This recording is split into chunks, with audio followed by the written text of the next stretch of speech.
ಇತಿಹಾಸ ಪ್ರಸಿದ್ಧ ಕುಡುಪು ಶ್ರೀ ಅನಂತ ಪದ್ಮನಾಭ ಸ್ವಾಮಿ ಕ್ಷೇತ್ರದಲ್ಲಿ ಇಂದು ನಾಗರ ಪಂಚಮಿ ನೆರವೇರಿದೆ. ಕೊರೋನಾದ ಸಂಕಷ್ಟದ ಕಾಲಘಟ್ಟದಲ್ಲಿ ಕೊರೋನಾದ ಎಲ್ಲಾ ಗೈಡ್ಲೈನ್ಸ್ಗಳನ್ನು ಪಾಲಿಸಿಕೊಂಡು ಈ ಬಾರಿ ನಾಗರ ಪಂಚಮಿ ಉತ್ಸವ ನಡೆಸಲಾಗಿದೆ. ಕ್ಷೇತ್ರದಲ್ಲಿ ಭಕ್ತರು ಎಲ್ಲ ಮುನ್ನೆಚ್ಚರಿಕೆ ವಹಿಸಿಕೊಂಡು ಸರಳ ನಾಗರ ಪಂಚಮಿ ಉತ್ಸವ ನಡೆದಿದೆ. ಈ ಬಾರಿ ವಿಶೇಷವಾಗಿ ಕುಡುಪುವಿನಲ್ಲಿ ನಾಗವನದ ಜೀರ್ಣೋದ್ಧಾರ ಕಾಮಗಾರಿ ಪ್ರಗತಿಯಲ್ಲಿರುವುದರಿಂದ ನಾಗಬಿಂಬಗಳನ್ನು ಕೆರೆಯ ಬಳಿ ಇರುವ ಮಂಟಪದಲ್ಲಿ ಇರಿಸಲಾಗಿದ್ದು ಅಲ್ಲಿಯೇ ನಾಗದೇವರಿಗೆ ಅಭಿಷೇಕ ಪೂಜೆಗಳು ನಡೆದವು.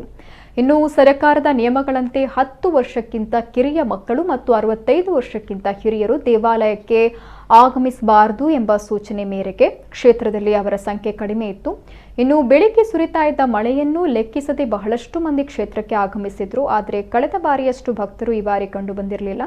ಕುಡುಪುವಿನಲ್ಲಿ ವೈಯಕ್ತಿಕ ಸೇವೆಗಳನ್ನು ನಡೆಸಲು ಅವಕಾಶ ನೀಡಲಾಗಿತ್ತು. ಸರ್ಕಾರ ಇನ್ನು ಸರಳ ನಾಗರ ಪಂಚಮಿ ಹಿನ್ನೆಲೆಯಲ್ಲಿ ಅನ್ನದಾನ ವ್ಯವಸ್ಥೆ ಇರಲಿಲ್ಲ. ಇನ್ನು ಸಿಯಾಳ, ಹಿಂಗಾರ, ಹೂವು, ಹಣ್ಣು ಕ್ಷೇತ್ರಕ್ಕೆ ಅರ್ಪಣೆ ಮಾಡಿದ್ರು. ಕ್ಷೇತ್ರದಲ್ಲಿ ಕ್ಷೀರಾಭಿಷೇಕ, ಸಿಯಾಳಾಭಿಷೇಕ, ತಂಬಿಲ ಸೇವೆಗಳು ನಡೆದವು ಅಂತ ಕ್ಷೇತ್ರದ ತಂತ್ರಿಗಳು ಹೇಳಿದ್ದಾರೆ.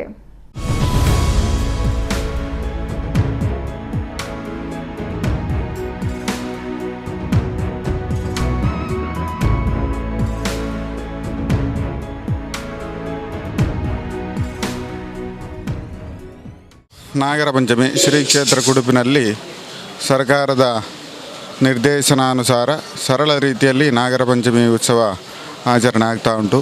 ನಾಗದೇವರಿಗೆ ಕ್ಷೀರಾಭಿಷೇಕ, ಸಿಯಾಳಾಭಿಷೇಕ, ತಂಬಿಲ ಸೇವೆ ಇತ್ಯಾದಿಗಳು ನಡೆಯುತ್ತಾ ಉಂಟು. ಅದಲ್ಲದೆ ಭಕ್ತರು ಸರ್ಕಾರದಿಂದ ಸೂಚಿಸಲಾದಂತಹ ಕೋವಿಡ್ ನಿಯಮಗಳನ್ನು ಪಾಲಿಸಿಕೊಂಡು ಸಾಮಾಜಿಕ ಅಂತರವನ್ನು ಕಾಪಾಡಿಕೊಂಡು ಶ್ರೀ ಕ್ಷೇತ್ರಕ್ಕೆ ಬಂದು ಅವರ ಸೇವೆಯನ್ನು ಸಲ್ಲಿಸ್ತಾ ಇದ್ದಾರೆ. ನಾಗದೇವರ ಅನುಗ್ರಹದಿಂದ ಮನುಷ್ಯನಿಗೆ ಜೀವನದಲ್ಲಿ ಸುಖ, ಶಾಂತಿ, ನೆಮ್ಮದಿ, ವಿಶೇಷವಾಗಿ ಶರೀರದಲ್ಲಿ ಆರೋಗ್ಯ, ಬೇಕಾದಂತಹ ಸಂಪತ್ತು ಪ್ರಾಪ್ತಿ, ಸಂತಾನಾಭಿವೃದ್ಧಿ ಇತ್ಯಾದಿ ಅಭೀಷ್ಟಗಳು ನೆರವೇರುತ್ತವೆ ಅಂತ ಹೇಳುವಂತಹ ನಂಬಿಕೆ ಉಂಟು. ಆದ್ದರಿಂದ ಇವತ್ತು ನಾಗದೇವರನ್ನು ಆರಾಧನೆ ಮಾಡುವಂತಹ ವಿಶೇಷ ಪರ್ವಕಾಲ. ಇಂದಿನ ದಿವಸ ನಾಗದೇವರನ್ನು ವಿಶೇಷವಾಗಿ ಎಲ್ಲರೂ ಆರಾಧನೆ ಮಾಡಿ ಅವರವರ ಇಷ್ಟಾರ್ಥವನ್ನು ಪಡೆಯುವಂತಹ ಶುಭ ದಿನವಾಗಿದೆ.